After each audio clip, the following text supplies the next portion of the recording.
So, in this podcast, I'm going to discuss how you could literally gift the Nauru citizenship to your family members. A lot of programs have very strong restrictions, either kids below the age of 18 or one of your spouses. Some people have multiple spouses, some people have a lot of children, and children are adults. In this particular option of Nauru, the new change, there's some exciting opportunities where you could literally include a lot of family members who would never qualify for a direct, immediate citizenship using a CBI. So that's exciting.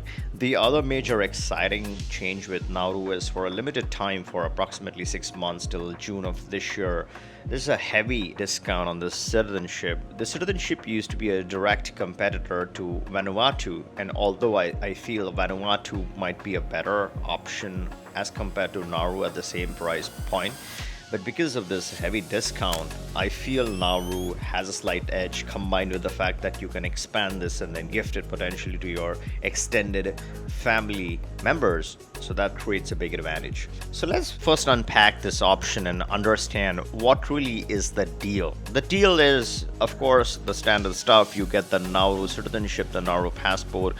What are some of the pros? It's a fast process, 3 months to 6 months you can expect to get your citizenship.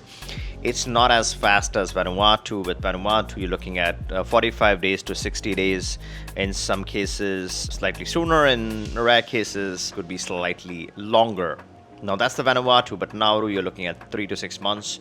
It's a stronger due diligence than Vanuatu. What that really means is more documentation, slightly more assessment.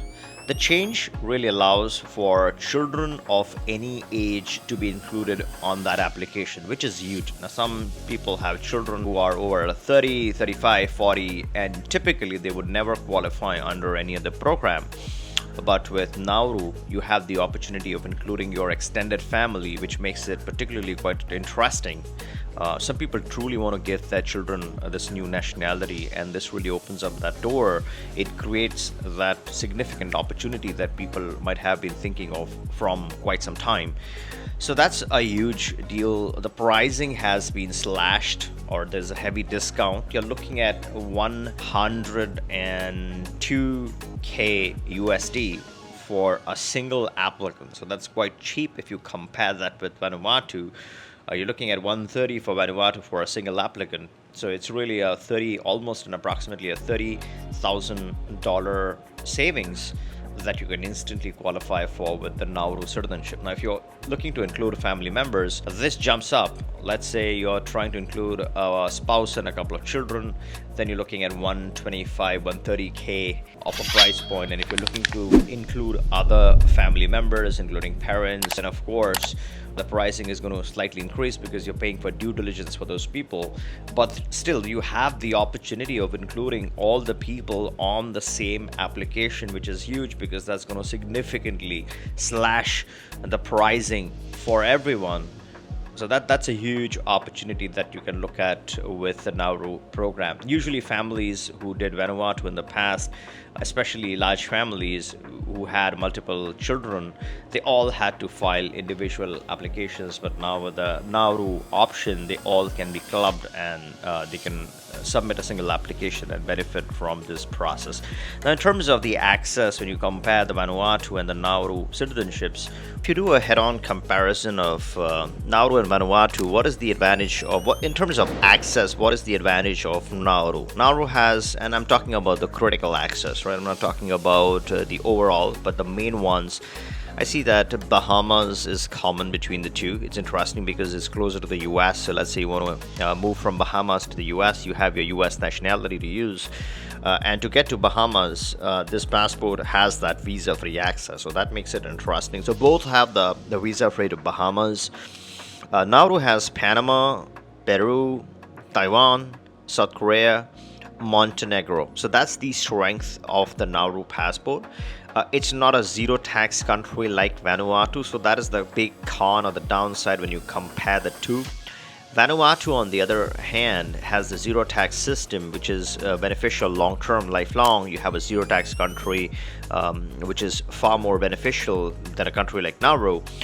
In terms of access, now what does Vanuatu offer compared to Nauru? Now, Bahamas is, as I said, common, but there's something very interesting with the Vanuatu passport. You have Belarus, Bosnia, and Herzegovina. So that's interesting. That's something different. You have something in Europe. You have Moldova, Panama, Peru, and Philippines. So those are the key ones. So what are you missing here? You're missing the South Korea. You're missing the Montenegro. But what are you getting here? You're getting the BNH, you're getting the Moldova access and Belarus access. So that's really an interesting combination there. You're also getting Peru. A lot of people want to strike residency permits in Peru, so that makes it super interesting.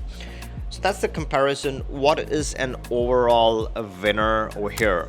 I think I personally like Vanuatu because of the zero tax option.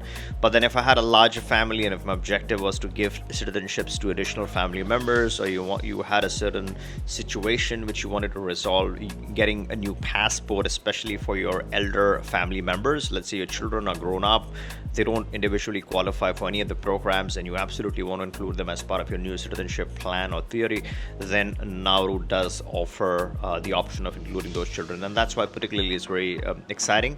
And this is the right opportunity because the pricing is low with the discount. The discount is a limited time opportunity.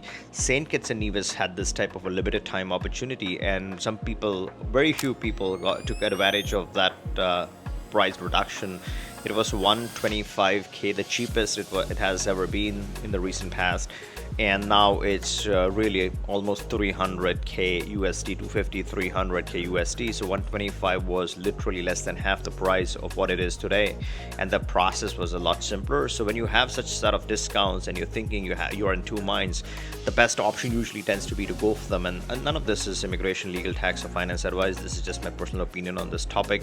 Let me know your thoughts in the comments below. Do you think Nauru is a good option, and what's the winner really? You think Vanuatu versus Nauru, which one would you pick as the winner for the CVI? Let me know your thoughts in the comments below. Now, before you go, something very important. I would really request you to please check your subscription and make sure you subscribe to the channel, because it really helps me keep you updated and get you breaking news on time, and it also helps this channel. So I'll truly appreciate if you could subscribe, and if you like this podcast, give me a thumbs up, and catch you in the next one.